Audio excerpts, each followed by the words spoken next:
On the other side of things, when you're feeling overwhelmed and fatigued, there are two ways to approach that. First is the kind of foundation of fatigue, which is almost always poor sleep and scheduling of sleep. This is something that doesn't get discussed a lot, and I don't think I've discussed this on any podcast previously. But getting better at sleeping is a whole set of practices.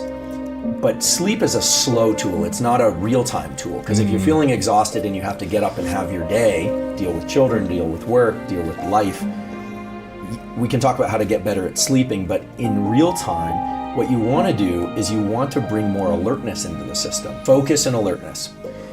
The way to do that is to take advantage of a very well-established medical fact. All medical students learn this, all MDs know this, which is that there's a direct relationship between how you breathe and your heart rate. So when we inhale, it almost feels like everything's moving up. But actually what happens is our diaphragm moves down. When that happens, our heart literally gets a little bit bigger. The volume of the heart gets a little bit bigger, which means that whatever blood in there is moving per unit time a little bit slower. And there's a set of neurons in the heart called the sinoatrial node that sends a signal to the brain and says, hey, blood flow is slowing down. And the brain sends a signal back to the heart and says, okay, let's speed up, and speeds up the heart rate. So the short, concise way to put it is when you inhale more vigorously or longer, you're speeding up your heart rate. This actually, there's a name for it in the medical community, but the important thing to understand is as you inhale, you're sending a neural signal to your heart to speed up. And when you exhale, the diaphragm moves up, the heart gets a little bit smaller, literally because there's less space there.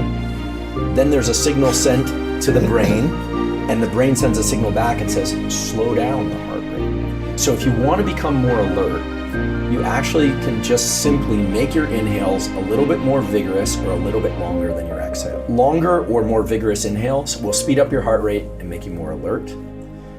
Longer or more vigorous exhales will slow down your heart rate and make you less alert. The repetitive breathing more quickly and deeply, this kind of thing,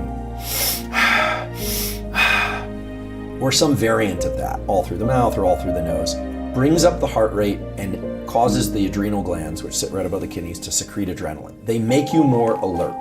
And you see these big inflections in heart rate when people do this. Typically, it makes people feel agitated. At first, they feel a little bit agitated. And then when you exhale and hold your breath for 15 seconds or so, or what you're doing essentially is you're learning to be calm as your body is flooded with all this adrenaline and the heart rate is going. And that is 100% top-down control.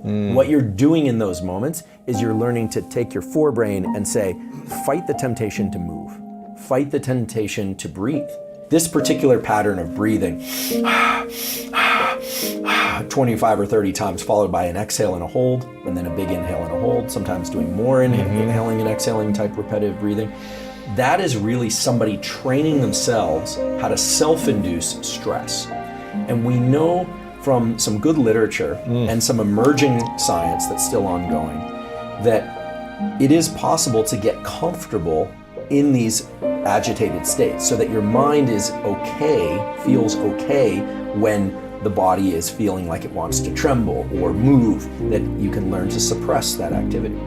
The ice bath is another good example of this. Some people go straight to the ice bath because cold water will almost always induce a low level of stress in people. You have to kind of fight it. Even if you learn to love it, you still have to every time jumping in there, okay, I got to control the mind essentially to calm. Right. Exactly. So the body is saying, this is really cold. This is really cold. Get out now. And you're pushing back on that, and it's top-down control. It's pure top-down control. And you could do this any number of ways. There's actually something called the hour of pain.